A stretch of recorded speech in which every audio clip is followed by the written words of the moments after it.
So let's start with the introductory question. So the first question is, what do you know about the potential promise and limitation of AI tools? So I'm going to ask John to answer this question first, who is the subject expert matter this evening, and the floor will be open to our participants or audiences. John? Thanks, Gonul. Thank you, everybody, for being here. I'm overwhelmed by the amount of people at this session and a bit nervous. When they call me an expert, I don't think many of us can be an expert because this technology in our field is quite new. So if I'm missing something here, you can correct me. You can correct me. And if you do correct me, I appreciate it because I'll learn something from it. Okay, so I'm coming at this to is that right? Mute? Okay.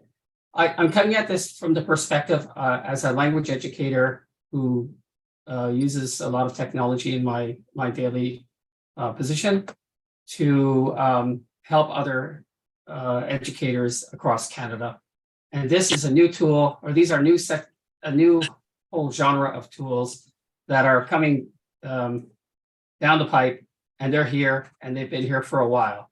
I have a personal anecdote.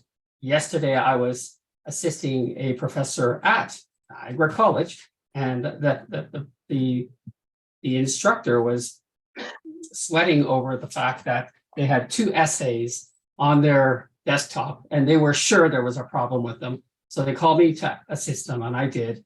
I used 2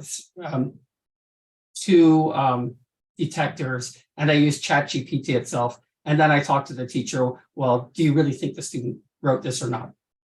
In both cases, both essays failed miserably. And even one, I'm not sure if you're going to get this, but believe it or not, the student screen captured the essay. Okay, this is a low-level essay, so it wasn't long. And the background was black. Does that tell you anything? It means that they were too lazy to copy the text from ChatGPT and put it into a Word document and then submit it. Okay, and then so I was further questioning the teacher, and then what happened was I looked at some of the other examples that they thought were a bit dodgy, and one of them screen captured an essay, like paragraph by paragraph. I could see it was stitched together. And do you know the yellow, when you go through a ChatGPT processor, some of them highlight the text that they think is problematic or machine generated? Well, this essay had lines and lines of yellow. So the students still don't get it. So it's kind of a good time for us as educators to realize that we're missing a lot of the knowledge and expertise, and so are the students. So be heartened by that, and also be a bit nervous, because I think right now communications teachers are having to spend so much extra time marking essays and all sorts of submissions. So the promise of what I see about the promise of AI tools are, you know, when you go to the general media, they talk about solving global energy issues, economic issues, making advances with medical processes, and also taking on challenges such as personal accessibility. There's quite a really cool AI-powered app that allows people with visual challenges to hold onto their phone, and it tells them exactly what's all around them, and gives them clues and tells them what to do, where to go. It's quite nice. So as on my daily task right now, sadly I'm not teaching. I haven't been teaching for about 8 months, but I'm a teacher mentor and a materials developer for language learners and supporting language teachers. I found that AI is really making my day much more efficient. And I gotta say, I'm producing more, and I would say a little bit better content. I'm not sure if everybody else is having that experience. If you have the time to produce, it's quite nice. I don't take it right off of ChatGPT, like with the black background or the yellow highlighting, but you can massage these things and take outlines and stuff and make your life a bit easier. Perfect. You can generate quizzes, full modules, lesson plans, and syllabus. You can do pretty well everything as what everybody sort of knows already. I've recently moderated a webinar on a new AI-fueled tool called Rashi.ai. I'm not sure if you know about it, but with a few short clicks, you can generate a full lesson in H5P course presentation format and share it with your learners directly or as a SCORM or HTML file, or put it onto a learning management system. It's kind of like a dream come true on one sense. So that's a positive thing, right? I think it's going to help us as educators reclaim personal time that we have very little of, assisting with our communications, helping us verify assessments, helping to shape personalized learning paths for all of our students if that's required, streamline our lesson planning, and produce language exemplars and quizzes. And also it can act as a personal tutor if you need to upgrade your skills in any area. And it's going to help us transform the learning experience for better or for not. Now, the limitations, AI tools, as most of us must know that by now, have biases. And these are a very, very big problem because they can reinforce cultural, racial, or gender stigmas. And a lot of examples of these are in the mainstream media now. And it's something that has to be addressed seriously. And at this point, we should all be aware that there are biases. And ChatGPT, for example, has hallucinations. And that means it puts out content with not a lot of common sense or context. Let's see if I can pull up some examples here. It has limited subject knowledge in some areas. So it's not an expert in all areas, but it is learning. It also has privacy concerns, what data different apps pull from you. It doesn't have contemporary knowledge unless you know how to use certain plugins. That's great. And the hallucinations give you factually incorrect answers, so you or the students can be a victim of this. They give you nonsensical answers as well. They give you totally unrelated answers. They invent people, events, or sources or articles. So there's so many things to talk about here. I think I was rambling a bit there, but those are the potential. That's what I think about the potential promise and limitations of AI tools. That's perfect. Thank you very much, John. Now the floor is open to our audiences. Please feel free to raise your hand or unmute yourself or put your video on, or you can put your comment in the chat. So what do you know about the potential promise and limitation of AI tools?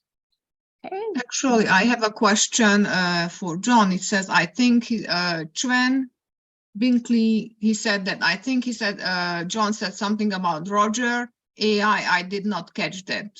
I put that in the chat just now, Rashi.ai. Oh, okay. It's a free app that you can point to a YouTube video, you can point to an article online, you can point to a PDF, and even now you can put your own article in, and then it's the free version gives you 10 lessons. So you can click what kind of elements you want in, like true, false, summary, different kinds of questions, and then at the end you can publish it as H. Yeah, it's amazing. I got a chance to use it. It's quite incredible. It saves a lot of time for teacher. Absolutely. I think somebody was raising their hand. Can you see, Karolina, who's that person is? No. Press, would you like to unmute yourself? And yes. Thank you. Can you hear me? Yes. Well, I'll try and be brief. This is it's a whole new world, as you've had worlds before. You had the Dark Ages, the Age of Enlightenment.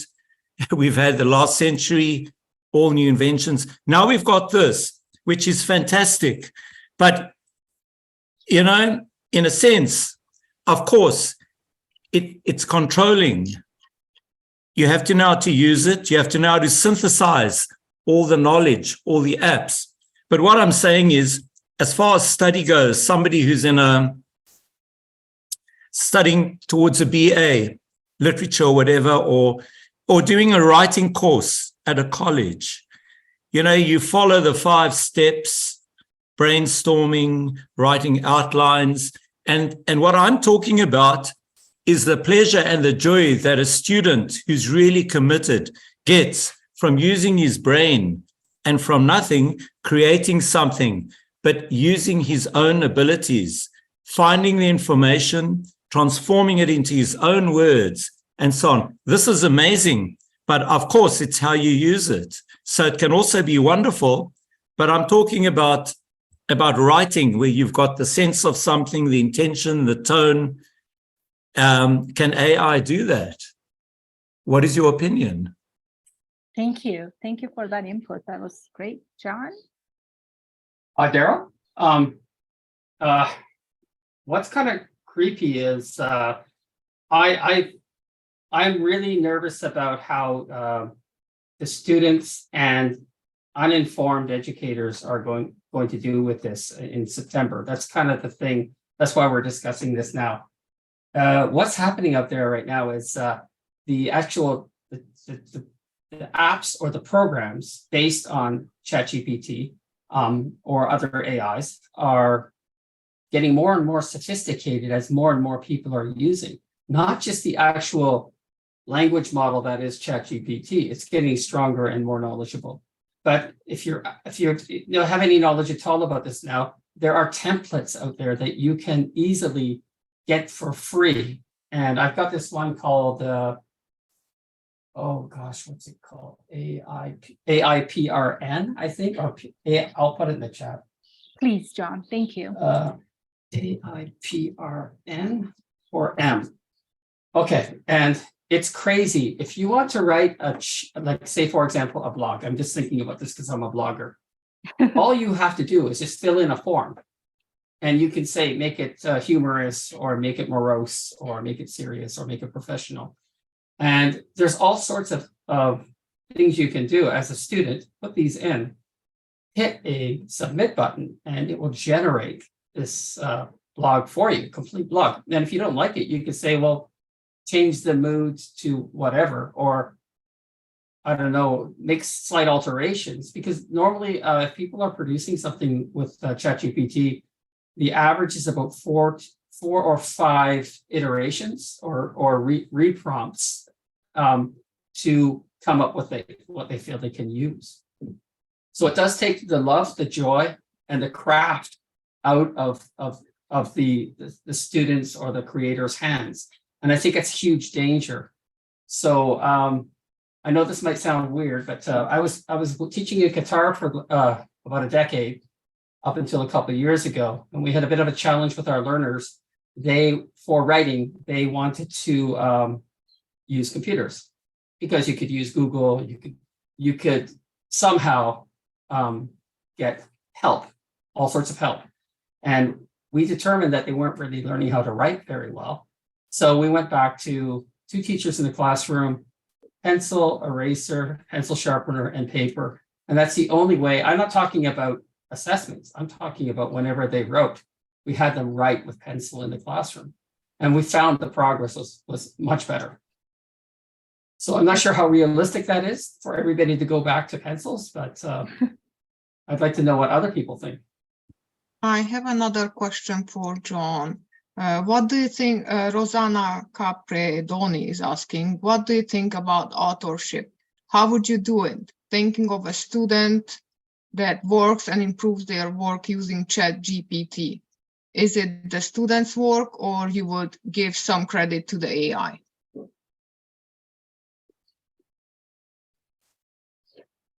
Well, it depends on in the situation if the educator accepts that ChatGPT can be used to enhance the writing itself, which I pretty well disagree with. I think you can have a student write something on their own and then compare it to what ChatGPT does, and then maybe take some of those nuances. But as for authorship, right now, that's going to be just like when the music industry collapsed from Napster. The courts will have to decide all of this over the next couple of years. But I think at the moment, you're going to have to acknowledge that you use some sort of AI to help you generate text, for sure. Perfect. Thank you, John. Do we have anybody else who'd like to add Daryl anything? press his hand is up again. Daryl, I think it was previous one. He forget the maybe. I Oh, lowered his hand. Okay. May I speak? Yeah, absolutely. Go Yeah, ahead. just a final comment on that. Thank you, John. In future, I'm just wondering, throughout the ages, we've had classics in everything, from Virgil to Hafez to Rumi poetry to English poetry. I'm just wondering what it's going to look like in the future with generations growing up with AI, etc., and works of art. I wonder how that will affect the world, and especially different cultures, although so many cultures now are merging one into the other. It's just a very exciting world, but it's a little bit scary, because another thing is that we all work at different paces. And if I'm working in a college or at a school, the fact is keeping up with this in itself is a job. So it's exciting, but it's quite formidable. That's just my comment about what things will look like in the future, and what will human beings be intellectually with all this. Geez, the one, I was at a conference a few weeks ago, and even more scary, Daryl, is an engineer was talking, and he said, if we don't do anything to really rein this in, imagine what engineers will be like 10 years from now. Because if they're taking shortcuts through their whole education, will you cross a bridge 20 years from now and feel safe? It was being quite serious, actually. So yeah, and to comment on the arts, my daughters, they're in their 20s, so they're a bit into this. And I cannot believe what the AI has done to the music creation, I guess, or manipulation, we could call it. Kanye West apparently can't sing a bad song. They keep on coming up with Kanye West sings, Mary Had a Little Lamb, and it sounds great. Every Michael Jackson song sounds great with Kanye West. And these things are just popping out left, right, and center. I'm sure if I was a recording artist, I'd be quite upset by what's happening out there right now. And this is all sort of happening everywhere. The younger people or the more astute pop music crowd are how they're communicating. But I mean, it's actually happening right now. And it's going to revolutionize what's happening with music, because who consumes the music, right? They consume what they can get, what they like. So all of this AI music that's being produced right now it's actually, some of it's quite good, but it's who's the author, who's getting paid. And we got a lot of problems in front of us. Thank you. Thank you, John. Thank you. I guess we should move on to discussion questions. Stephen has a question. We have one more question from Angia de Ocampo. How does this change the way we assess students' written work? How does this change the grading system and criteria?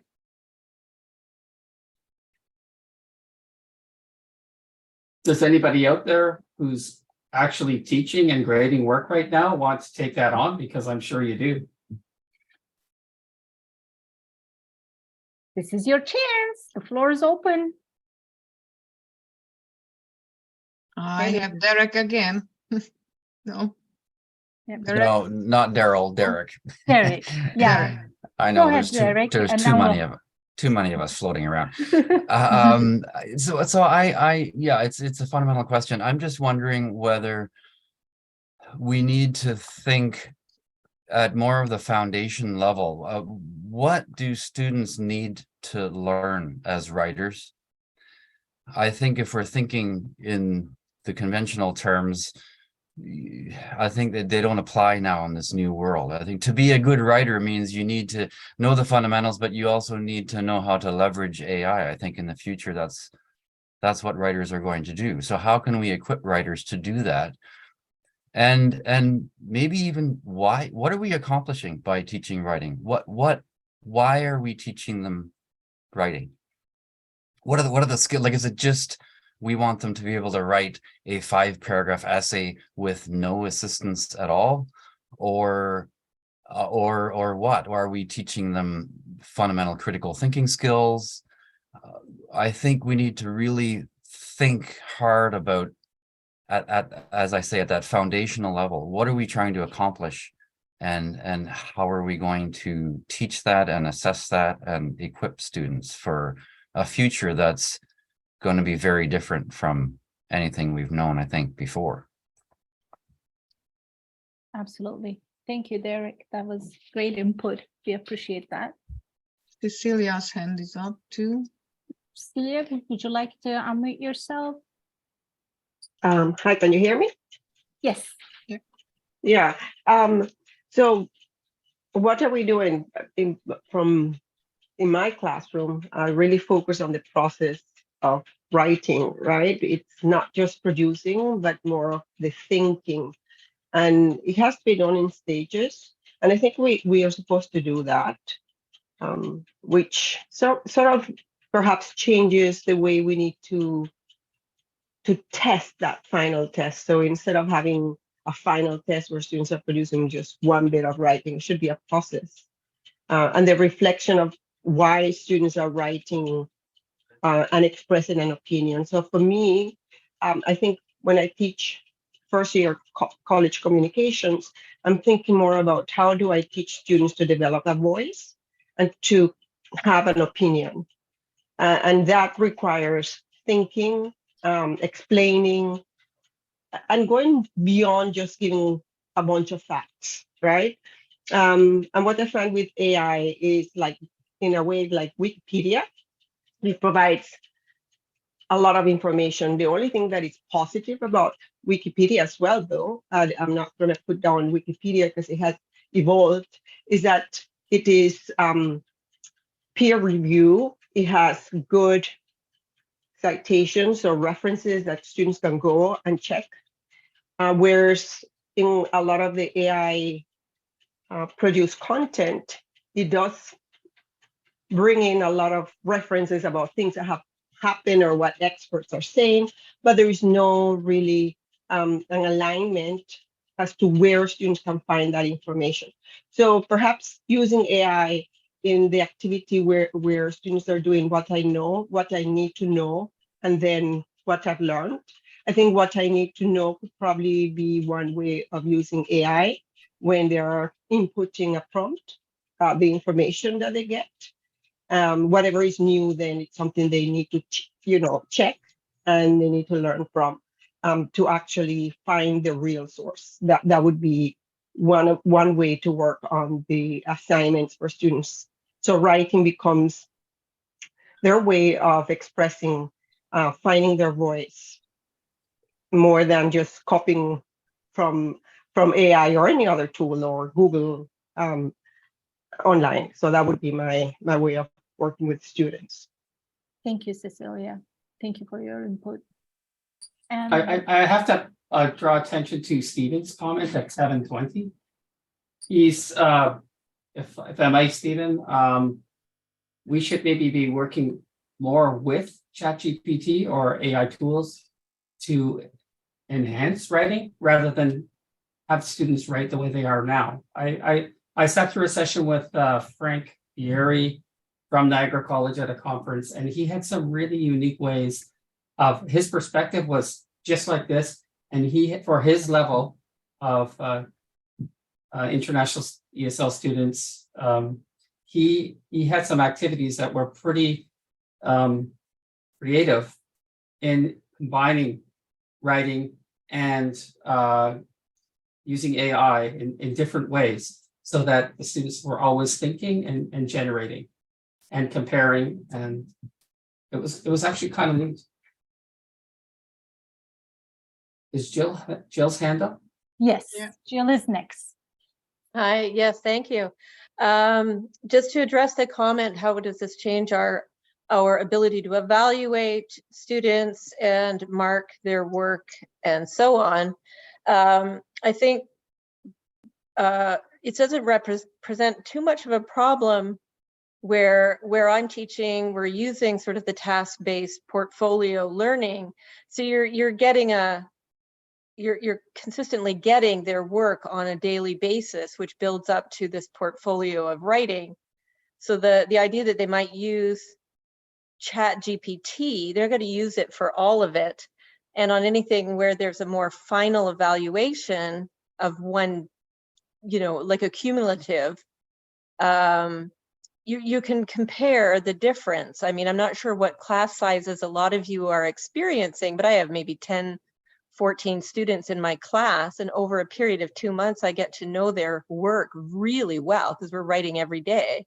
So it really doesn't have a big effect on what I do in terms of evaluating their work for a mark or anything like that. But I like Cecilia's suggestion that we should use it. I've never even used ChatGPT in any way.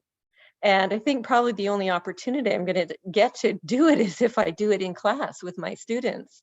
And I think it is a valuable tool to build, as a way to say, this is the way, if you put in this prompt, this is what you're going to get. What do you think about it?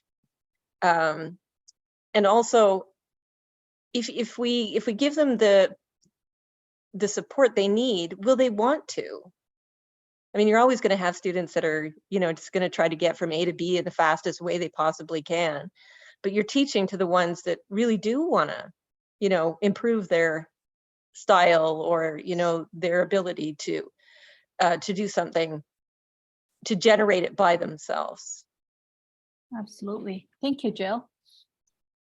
Catherine, your hands up. Would you like to unmute yourself? Yes.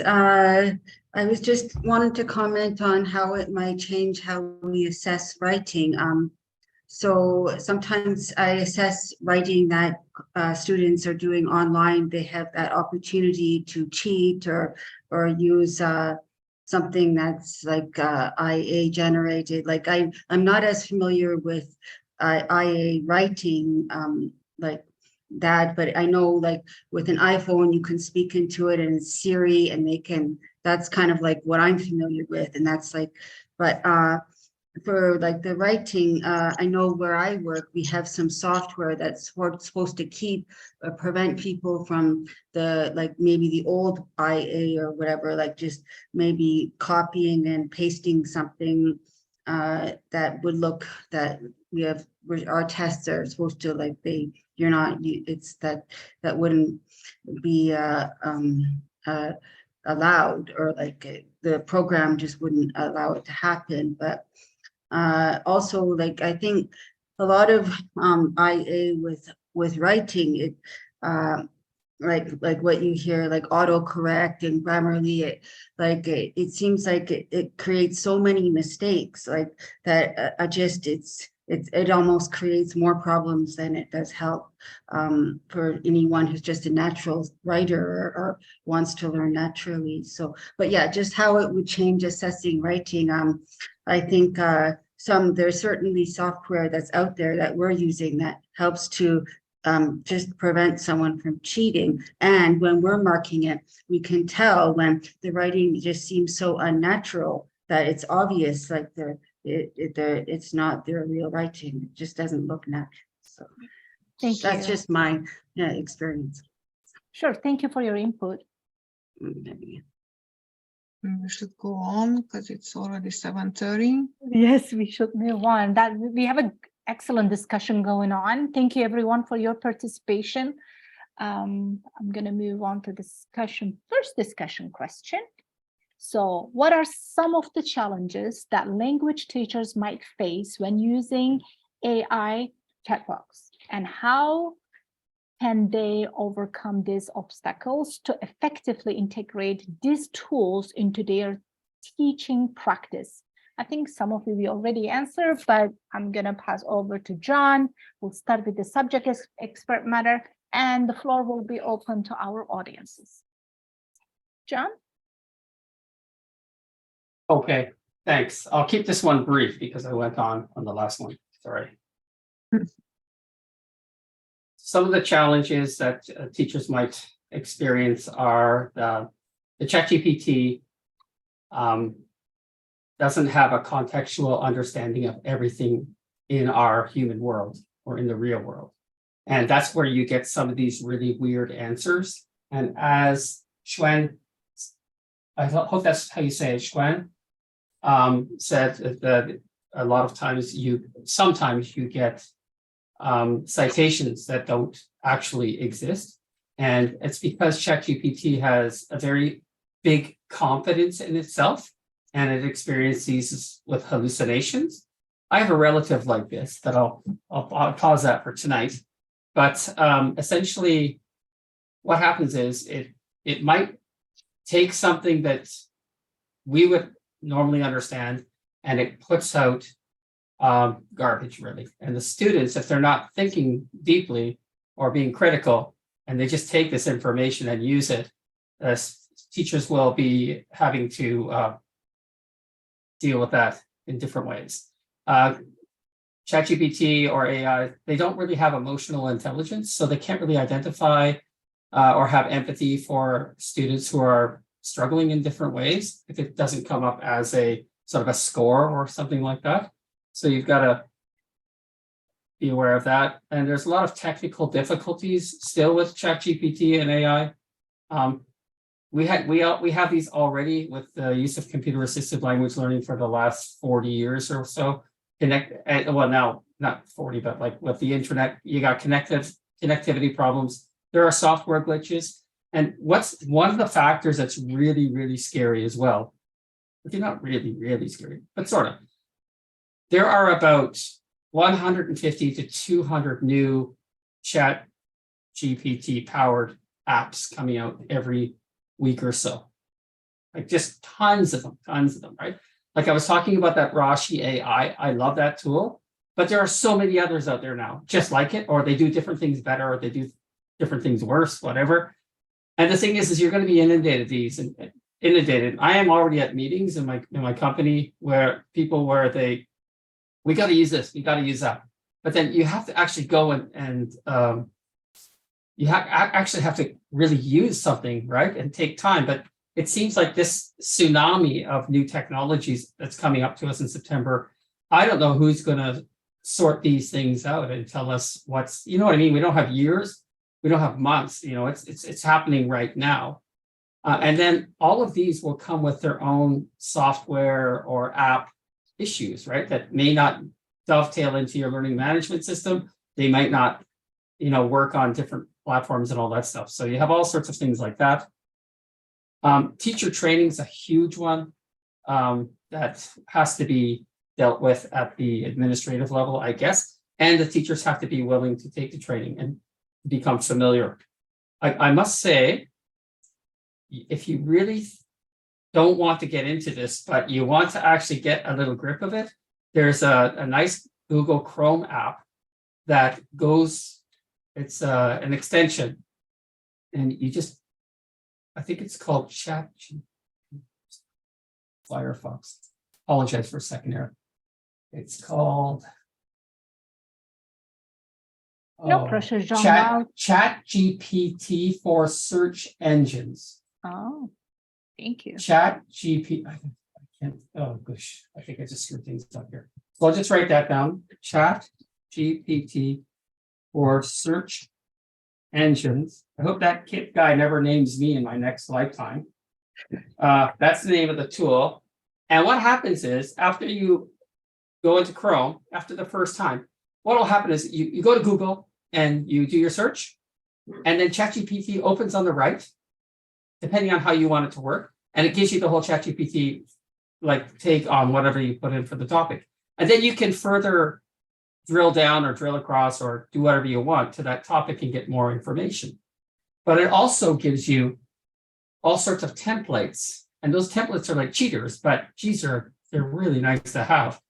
That, like, say, if you want to write an essay, a student wants to write an essay, they just click into that, click on write an essay and an academic essay, and they just fill out the template. But I'm not saying we should be using those, just saying that these things exist. But if you want to get your feet a bit wet with ChatGPT, maybe use that ChatGPT for search engines, and just use it in your daily workflow, and you might get a feel of how ChatGPT performs. Okay, I'll stop there. Thank you, John. That was great. Thank you for sharing that as well. And Cecilia, would you like to unmute yourself? Yeah, sure. So I think John covered quite a bit of the challenges, especially the one about teacher training.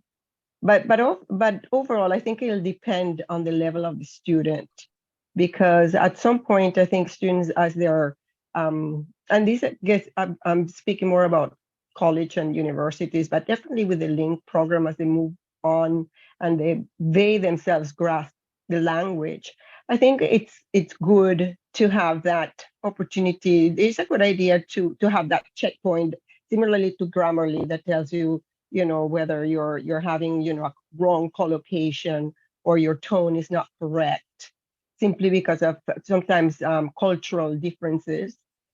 Some languages happen to be more direct when they are expressing their ideas. In Canada, we tend to use more hedging and different ways of expressing and making requests. So from that perspective, I think there are uses for it, but the student has to be cognizant of why they're using it. I think that's really important when they're using the tool to their benefit. I think that's it's good. But when they don't know, they're just copying and pasting, like John was explaining, with students who don't even know how to remove all the the highlights and all of that when they're copying and pasting, which happens not just with AI, but with any other source that they copy and paste. They tend not to know how to delete the styling on the page. Another challenge, I think, I have not tried the Roshi AI, but my concern is when we as teachers use it, are we testing the construct that we want to test? So, for example, if I'm testing in the Bloom's taxonomy, if I'm testing knowledge versus application, is my question asking the appropriate question? And am I getting the information that I want from my students? So if I just put on a video or I plug in a PDF and I say create questions, what types of questions are we creating, and what are we testing our students on? Is it just on knowledge? Is it a combination? Are they prepared to answer those questions? Have we trained them to answer the question? So I think the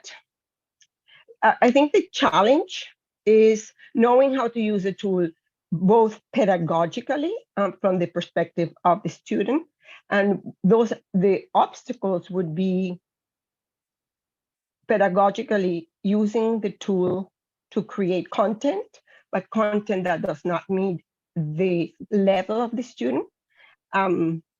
Also, it's not testing what it's supposed to assess, and hence the validity and fairness of the product that we're creating. And I think there is a lot of things that AI, it's almost like, to use a calculator, scientific calculator, you have to be trained to use it. And it takes a while. So you have to start doing just math the very basic and learning numbers to be able to move on to a scientific calculator.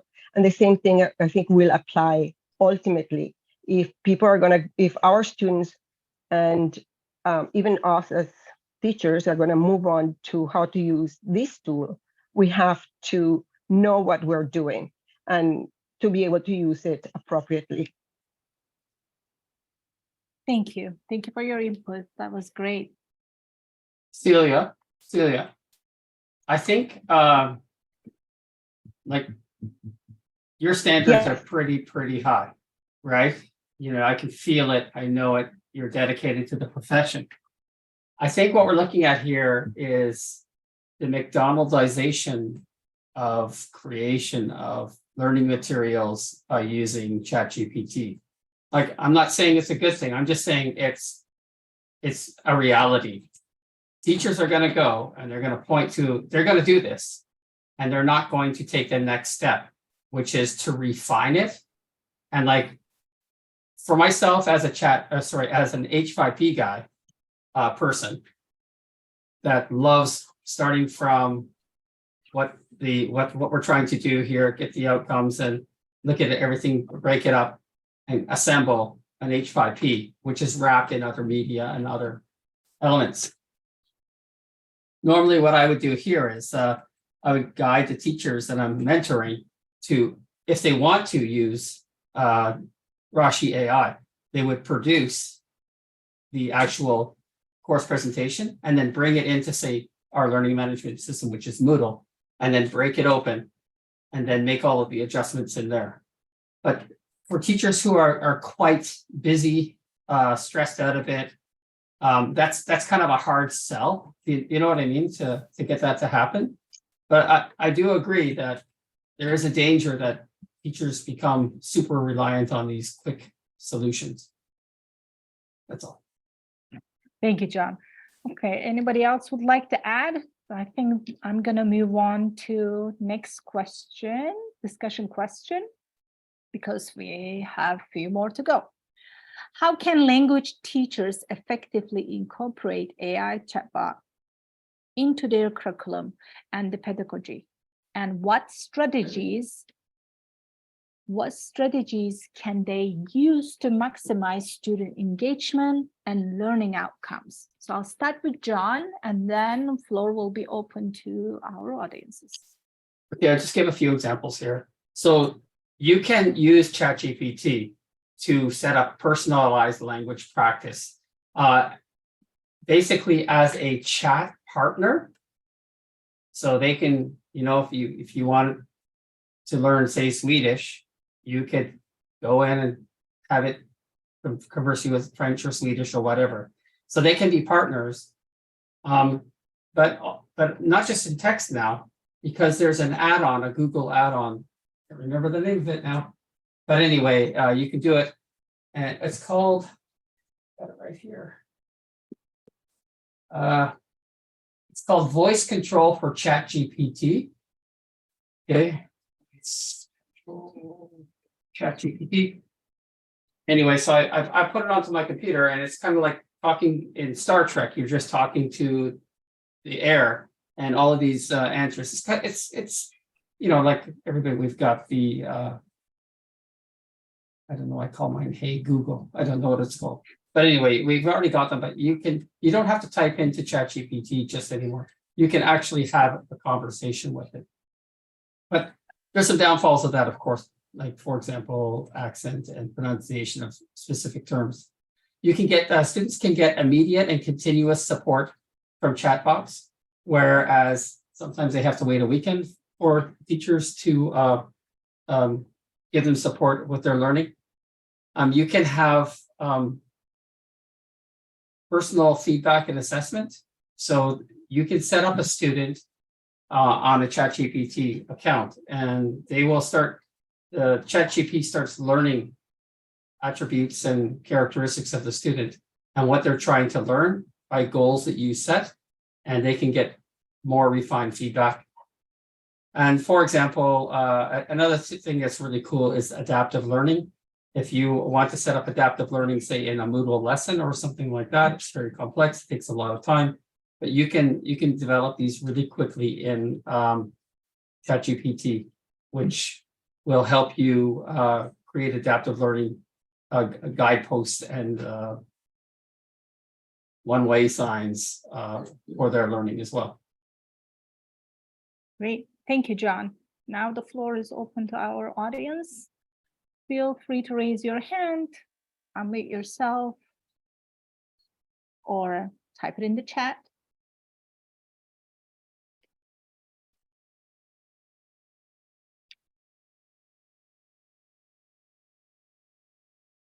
Yeah, some audiences are saying that we can, add on to in the Bing or Chrome. Any other way? Actually, that was a nice comment here that was going back still to the other question, but I would like to read it until maybe somebody will raise their hands. So it says,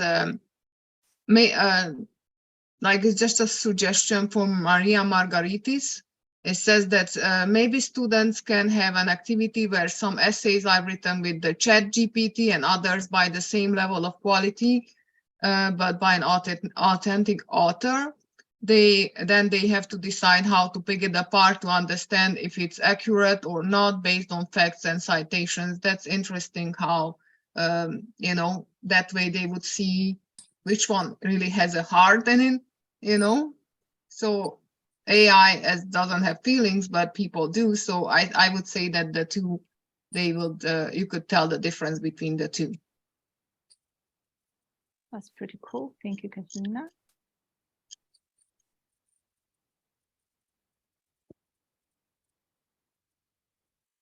Nilo Rupesinghe is asking, in writing, a personal style cannot be developed by each student, right?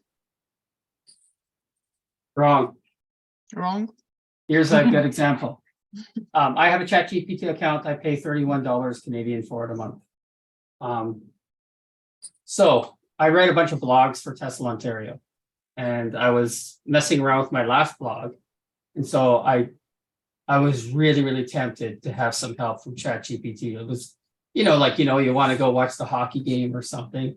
But anyway, so it takes hours to write those things, believe it or not. So I wrote mine, got my final, and I said, that's it, I'm going to leave it. And so what I did was I looked at it and then I said, write me a blog on this topic, 800 words, less than 800 words for TESL Ontario or language teachers in Canada. And then I said, based on these blogs. So I pasted in the blogs, 2 blogs from before, my previous blogs, and it learned how I write. And the thing is that this is actually kept in your account. And it's kind of fuzzy to me right now, but it produced something, not the same as I wrote, but kind of better and in my style. Impressive. So I think it's better. And I put the link in my last blog at the end.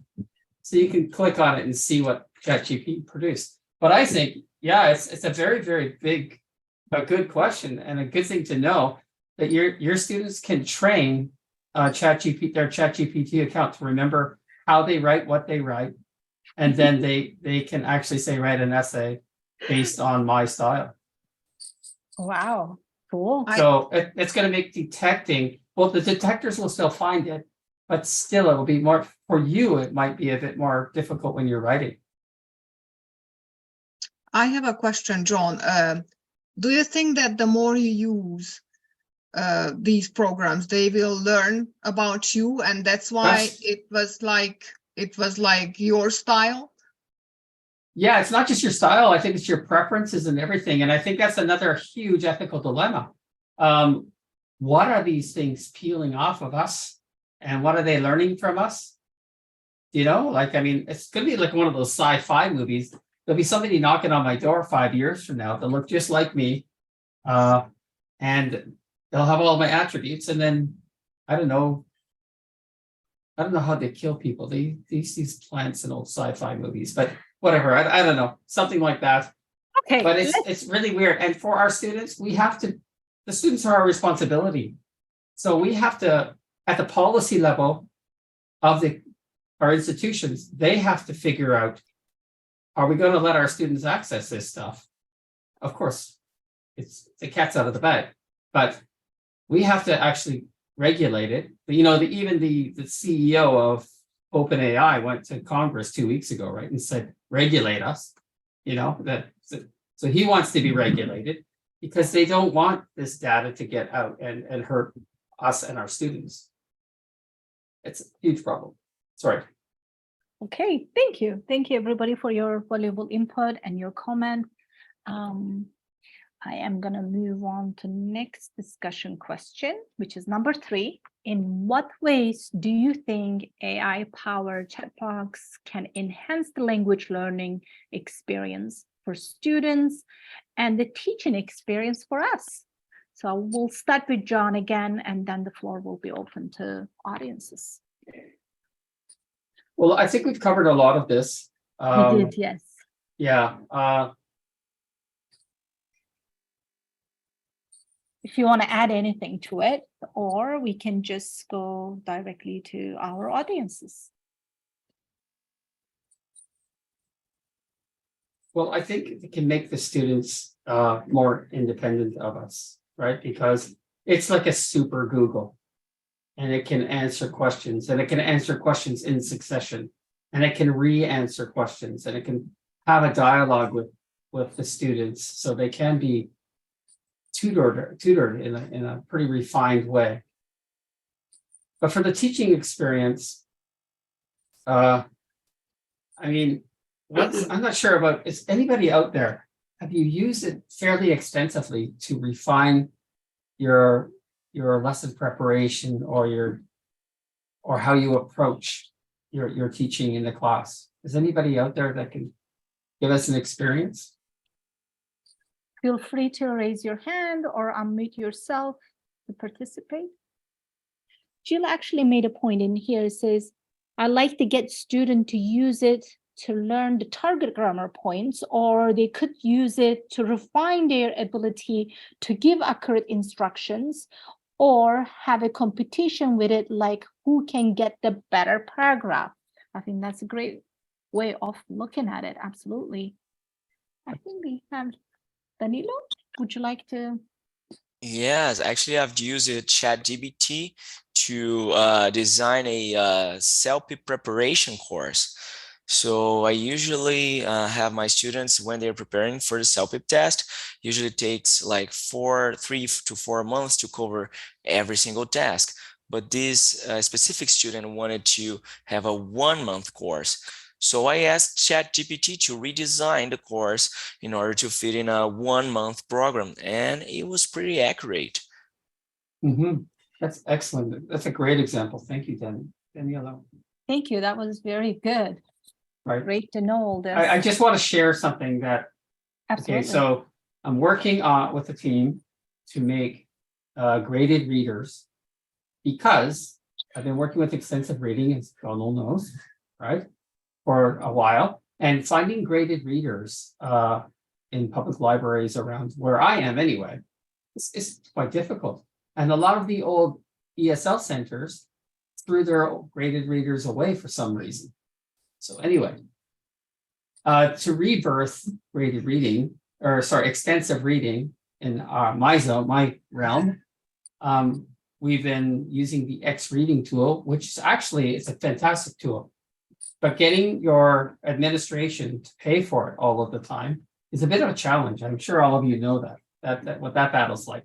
So right now we are creating, it will turn into about 480 graded readers for link 3, 4, and link 5, 7.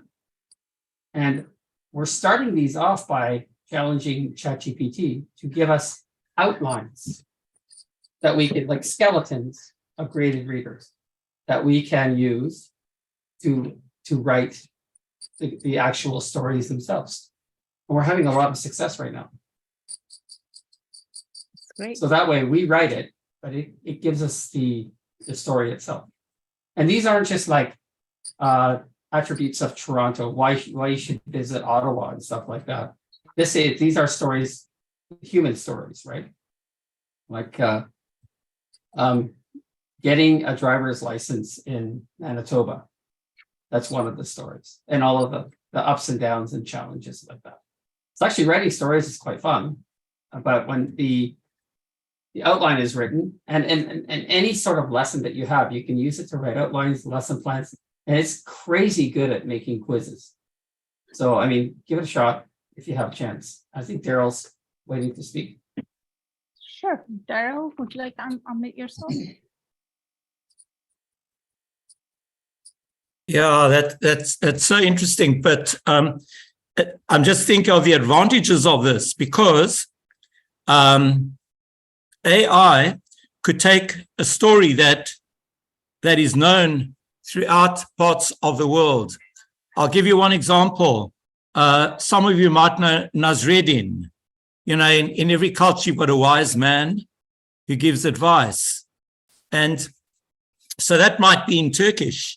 It might be in Russian. So that could be adapted. You could give it to AI, could actually make a story, as you're saying, John, maybe for level CLB level 1 or level 2.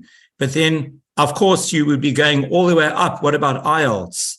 And my other thing is, I presume that if we have learners and they might have some challenge, I'll give one example. They might have mild autism or whatever, and you need to set an examination, but it's not going to be in writing. Maybe it's in the form of a cartoon. I presume AI would be adapted to anything like that, John? What creates visuals? Yeah. Yeah, you can. It's a bit of work, and there are lots of tools to experiment with, but yeah, it does. Thank you for your input. That's great. I want to just read the panelists' comment in here. Number of my students have fed a job description and corporate website into a Bing with ChatGPT and asking to generate possible interview questions, then provide advice, crafting the bonds and responses to each question, then providing 3 paraphrases of draft responses to the question that the students in contemplating. Then we can role play the job interviews in person or online and reflect on what a bit of a language and content insight the student has harvested from the interaction with ChatGPT. That's a great way of using that tool, isn't it, John? That's fantastic. And folks out there, just be aware that I think anybody getting a resume from about a month ago to now, and a cover letter, it's gonna be ChatGPT. It's or pretty well close to it. That's a very good point. Yes. Anybody else? There is another question. How do applied linguists use ChatGPT to teach listening? It's from Dilroy Craig.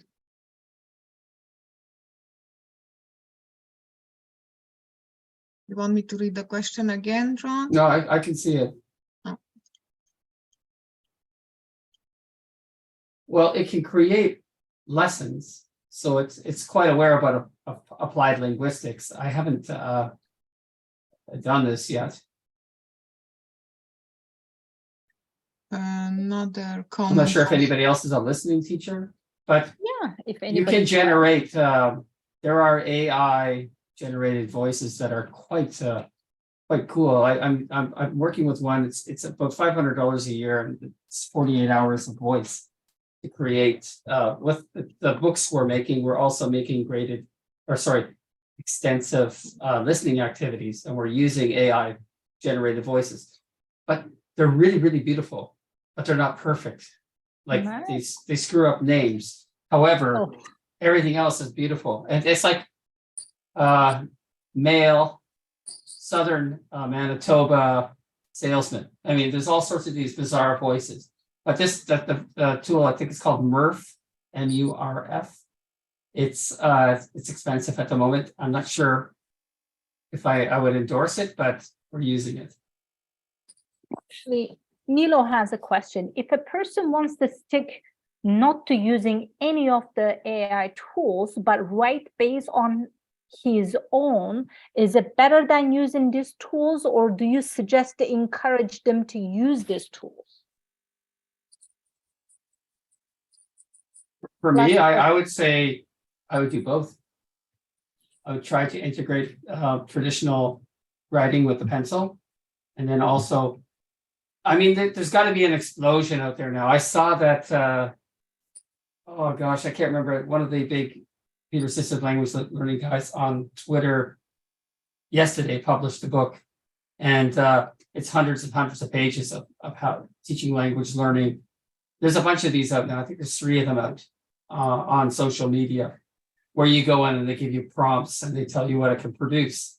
But I would suggest that we should get together as an education community teaching language to address issues just as that, like that. What are practical activities that we can use to positively take advantage of AI tools? Perfect. Thank you, John. Well, I just want to comment that mentioning earlier if you say CLB4 on ChatGPT, it's getting better and better, but you should, if you're going to use levels, use the Cepher. Use the Cepher levels rather than the CLBs for the moment. So just match them up. Just go into ChatGPT and say, what are the equivalencies of Canadian language benchmarks and Cepher scales? And then you see it. And then if you want something, say for CLB 3.4, you would say write something or write me a quiz based on this reading for Cepher A2. You know what I mean? Like use the Cepher scale for now, while the CLB gets more refined. Unless it's better, because I was working on this about a month ago. Great. Thank you, John. Okay, let's move on to last discussion question. And after that, we have a breakout room activity. So the question 4, how might the widespread use of AI chat box in language teaching change the role of the teacher in the classroom?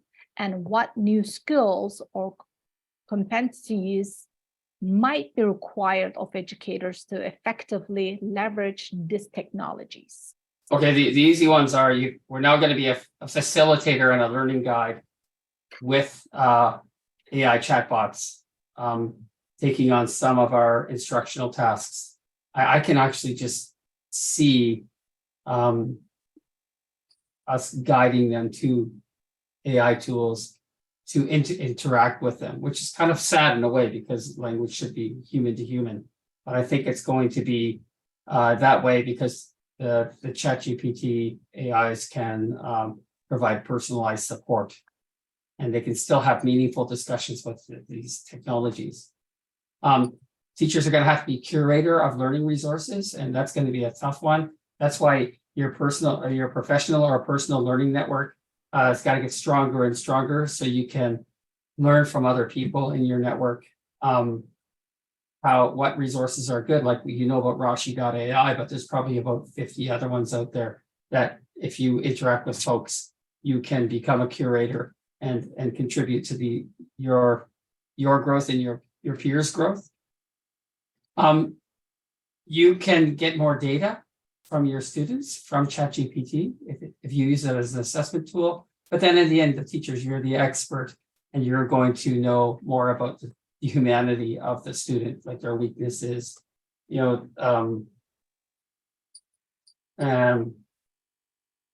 they behave in the class. But you'll get the learning patterns from the data from ChatGPT. And there's so many things. Anybody else? Now is open to Okay. our audiences.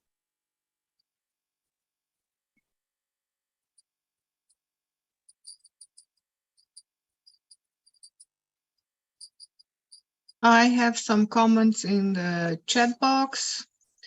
Maria Margaritis says, in the words of Sir Ken Robinson, our task is to educate our students' whole being so they can face the future. We may not see the future, but they will, and our job is to help them make something of it. By Ken Robinson, The Element, How Finding Your Passion Changes Everything. Then I have Tina Bainen saying that there's a role for both teachers and students for the development of various literacies, assessment, academic, digital, etc. There are also programs popping up to learn how to write prompts. Then Jennifer Johnson states, thank you so much, John, Gonul and all. Very important topic, so she's very happy about the dialogue session. Okay. Just wonder, I wonder what Ken Robinson, if he was alive today, sadly he passed a few years ago, what he would think about the actual presence of ChatGPT right now, because he was quite a proponent of allowing students to have the freedom and give them the power to exercise their own voice and pattern out their own learning, including education technology. He was quite a champion of it. And yeah, it's too bad he's not around to contribute.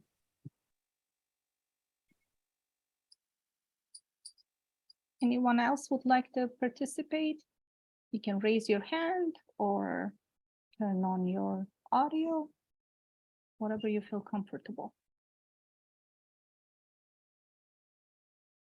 We have a question from Nilo Rupeshinge asking, do you think the presence of a teacher will be better to a newcomer to the English language rather than an AI?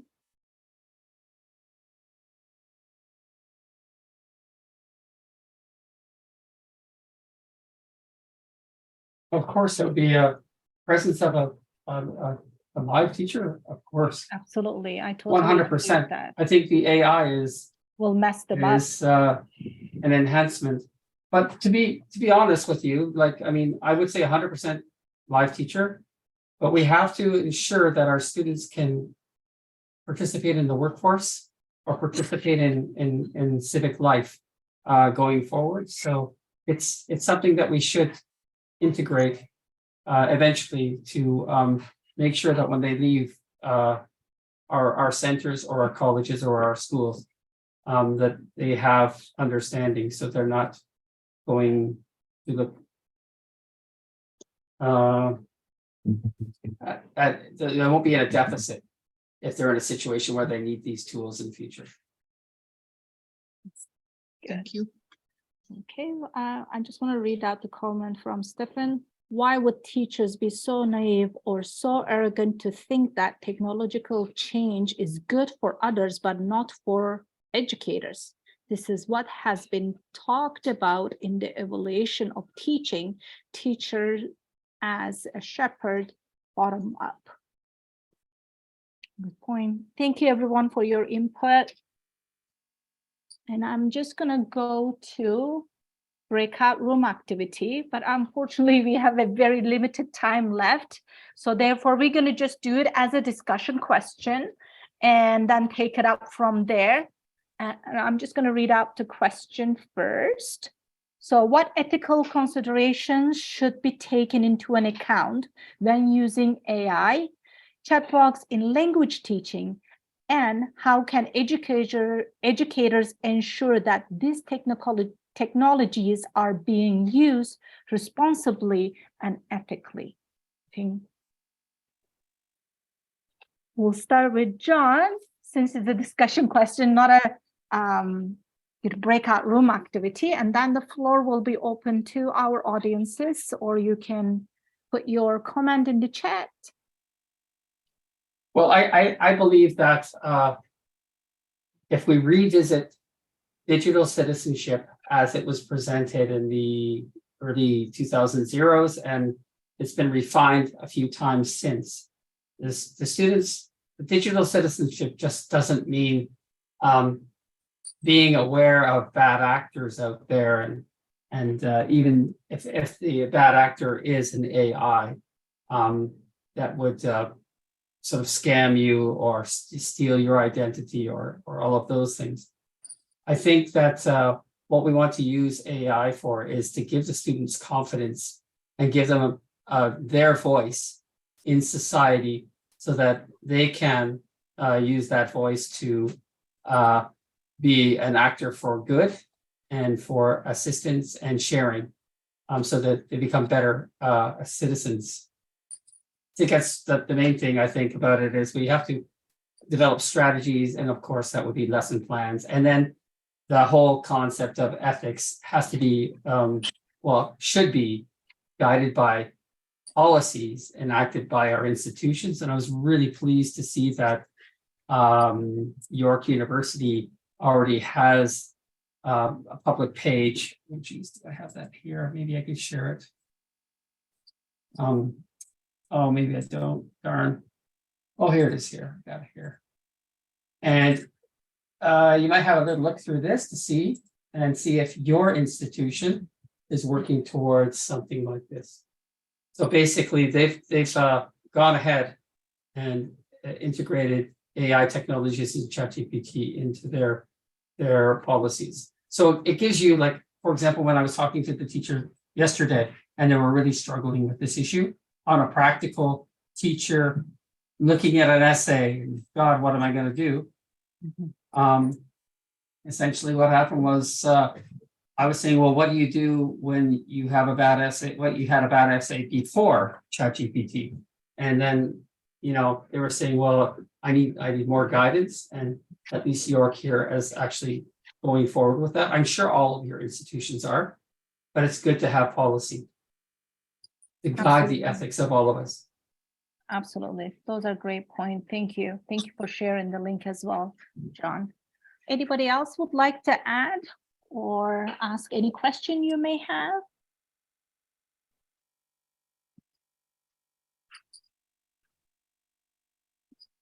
Faden has a comment saying that I believe that the most important point is to have a sincere agreement among teachers and students as to when AI should be allowed for students. Otherwise, we will be cheating. That's a good agreement, definitely. Jill, please feel free to unmute yourself. Great, thank you. Yeah, actually, I would just like to reinforce an ethical idea that somebody else put forward, maybe even a couple of people in the chat. And I do agree that if teachers are going to benefit from it, then we have to find a way for students to also benefit from it. You can't have a double standard. So, of course, and as I think we're saying, it needs to be integrated. There is a way that we can do it. You know, we're sophisticated enough to do this. I'm sure similar stress was created by the internet and by many other things in the past. And when we will find our way and to not feel overwhelmed. But yeah, it has to be fair for everybody. Absolutely. Thank you, Jill. Thank you for your input. We have a question from Derek. Who will have access and who will benefit from AI?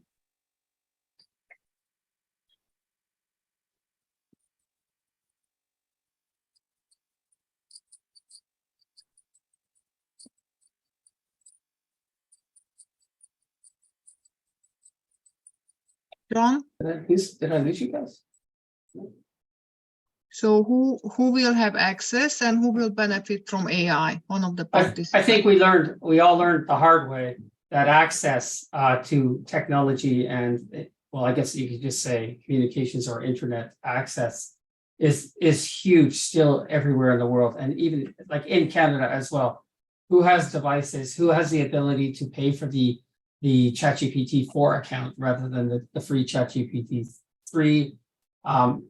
Equity is a huge problem, especially like if we do solve all of our problems as teachers and educators and institutions, and we say we're going to integrate ChatGPT, who's going to have the access? It's still exactly where we were in COVID, where we were trying to get people devices that were proper and get internet access, reliable internet access, and useful internet access to our students. And that's not with all the other technologies that we could have. in the hands of our students, but we can't seem to get that equal across society. Thank you. And who's Thank going to you. benefit from AI? Yeah. Hopefully we all benefit in different ways. I was just going to say that, John. Absolutely. We should all benefit from it. Depends what perspective you look at it and how you use it. Mhm.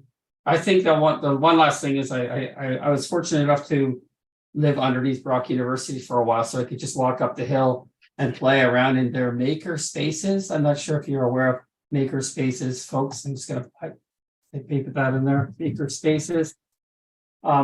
They are really, really cool places where imagination and creativity can happen with all sorts of basically hardware, different kinds of hardware, and such as digital printers and all that. But can you imagine when these AI apps, like ChatGPT engine, becomes available within these things? I think the maker spaces are going to be so much more creative and fun, I guess, and useful to all different disciplines across education. Absolutely. One more short question from a participant. We skipped it. Will ChatGPT be free forever, you think? No way. No way. No. No. They're gonna. Everybody gets greedy.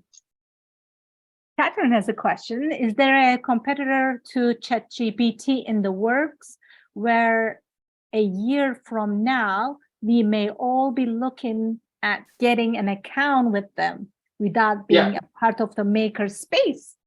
Yeah, there's many competitors to ChatGPT. There's lots of people using these large AI models. Google's is called Bard, B-A-R-D, and it's having a little hiccup here and there. ChatGPT is essentially funded by the Microsoft Corporation. So really sneakily, we're working with Microsoft right now with ChatGPT. Maybe we should reference them when we are using ChatGPT. No, don't give them any. They destroyed WordPerfect. I'll never forgive them for that. I have a question. Sorry for interrupting. I have a question for John. Sure. John, have you ever heard about Qualped, the Qualped Live? No, I have not. I know his name is Sean Michael Samaru, and he's been doing something similar. If you ever have the time, check his work out. I know he talks a lot about Allan, how he's using it for his Sims book. I think one of the university in Canada would have adopted his What, can idea. you type it in the chat? Can you please type his name in the chat? There are so many. I was working in an office downtown St. Catharines about 6 weeks ago, and there was a gentleman in like one of the desks who didn't even have a real office, but he was working there, and his music app was unbelievable. Oh yeah, he made all sorts of custom songs. I mean, there's so many. I can't imagine what's happening right now in the development of all of these tools, where we will be this time next year. I know. He has this whole check it out. I don't have all the lingos to go with it, but you might be very much interested in his what he's doing, because his plan is to write books and have this whole online library where anyone can write a book and use his system. And is going to be, everything is going to be accessible. Can you please write the name in the chat so we can all look it up later? Yes, sure. Please? His name is Sean Michael Samaru, and he has or qualped.com. Okay, that's great. John, Nilo is wondering, even at the end of a paper or presentation, we have to reference AI? Yes, I was just trying to type down out. There's no firm rules yet, but now there are a lot of examples and suggestions of how you do that. If you use ChatGPT generating anything, you have to give it some credit. But the format is not solidified yet. Look at the APA site, I guess, or the MLA site. I'm sure that they're going to have something, or if they don't already. Oh, For I sure. should, That's a good sorry. question. I'm gonna retype this for, sorry guys, I'm going to retype this for you because one of his link is AI engine, then corporate site, then the metaverse library, and there's a membership club and an e-commerce bookstore. Okay. I can't even imagine what's going to happen with Minecraft once they get this thing running. You know, once they get their API running with ChatGPT, it'll be crazy. Okay. We are getting close to end of our dialogue sessions. Anybody else would like to ask any question or put anything in the chat before we do the closing? There are some cool comments in the chat box. Somebody Oh, we said have that great they entered discussion. just as a closing, somebody entered this dialogue considering AI tools as teachers' enemy. However, now their thinking has changed, so we are very happy about that. Excellent. And then Oh, that's another great. part is, yeah, sorry. I still think Another- of ChatGPT as my enemy. Depends how you look at it, John. Yeah. Okay, I'm gonna move on. So this is, if you happen to have any question that either we missed or you didn't get a chance to ask John, please feel free to reach out to him through LinkedIn, Twitter. I'm pretty sure he'll be more than happy to answer your question. We try our best tonight to answer everybody's question or any comments that was in the chat, but the time was limited. So I think we all did a great job. It was a great discussion, and I'm sure everybody really enjoyed and we learned a lot. Thank you so much, John, again, for joining us this evening. This was a wonderful discussion session that we had.